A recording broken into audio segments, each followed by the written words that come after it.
Вітанне ўсім, спадзяюся, мяне чуць. Ведаеце, дзякуй, што запрасілі сюды, але мы ў нашай рэдакцыі спрачаліся, ці трэба журналісту ісці на палітычнае мерапрыемства, ці ўвогуле гэта патрэбна, каб беларускія журналісты неяк удзельнічалі ў такіх палітычных мерапрыемствах. Ну і складана душніць пасля такіх натхняльных выступаў, але я паспрабую, выбачайце, калі ласка. Справа ў тым, што я хацеў паразмаўляць, распавесці, я лічу, што гэта тая самая аўдыторыя, якая павінна пачуць гэта. Можа, гэта простыя рэчы, але мы кожны раз, кожны год сустракаемся з гэтай праблемай. Хто такія журналісты, для чаго яны, што яны робяць? Шмат, напэўна, на гэтай секцыі буду шмат казаць пра тое, што журналісты, медыа – гэта чацвёртая ўлада, што мы ўплываем на штосьці. Але, ведаеце, адказ зараз мой такі. Беларускія журналісты не з'яўляюцца зараз чацвёртай уладай. Нават ва ўсім свеце яны таксама страчваюць гэтыя паўнамоцтвы. Праблема ў тым, што гэта было раней. Безумоўна, медыа, сродкі масавай інфармацыі, яны былі ўладай, яны ўплывалі на грамадства. І ўплывалі чаму? Таму што была платформа, праз якую яны дастаўлялі контент, быў якасны контент, які знаходзілі журналісты, перапрацоўвалі, рабілі яго больш прывабным для спажывання, і людзі карысталіся гэтым. І гэта быў бізнес, вялікі бізнес.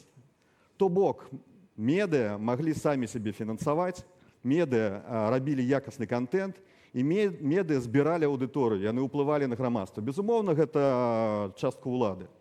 Што адбываецца зараз?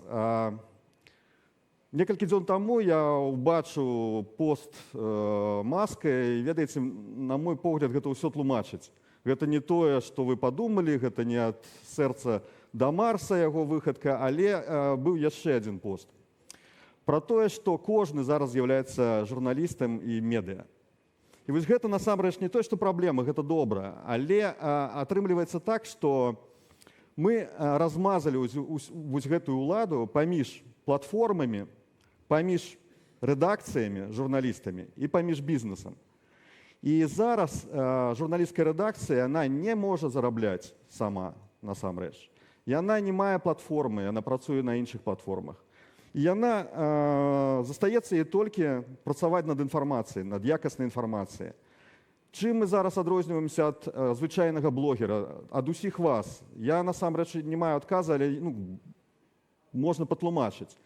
Магчыма, толькі тым, што мы гэтым займаемся больш прафесійна.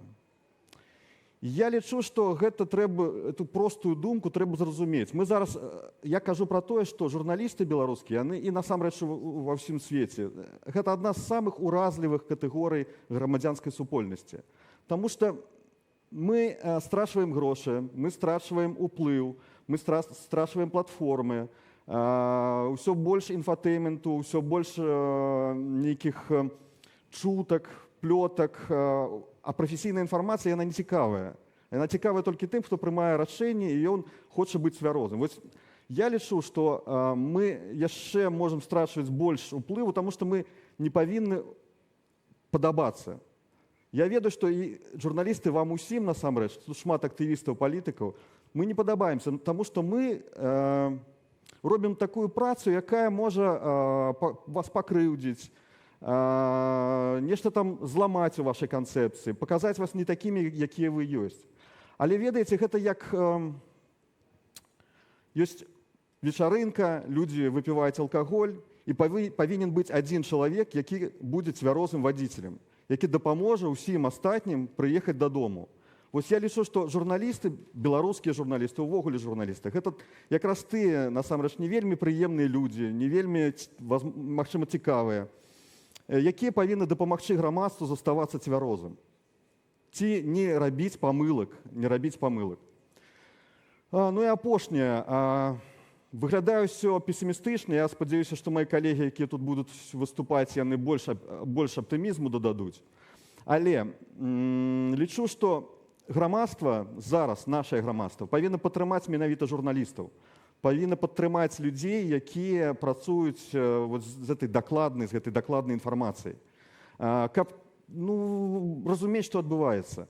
І лічу, што выйсці магчыма, гэта рабіць з журналістаў такіх вядомых асобаў, каб яны нарошчвалі, кожны з іх нарошчваў свой бренд, а не былі закладнікамі той ці іншай пляцоўкі, той ці іншай платформы. Спадзяюся, прыклад Белсату насамрэч шмат нам расказаў пра тое, што можа быць з незалежнай журналістыкай, калі яна становіцца часткай палітычнай гульні. Дзякуй за тое, што паслухалі, ну і спадзяюся, вам не спадабалася гэта.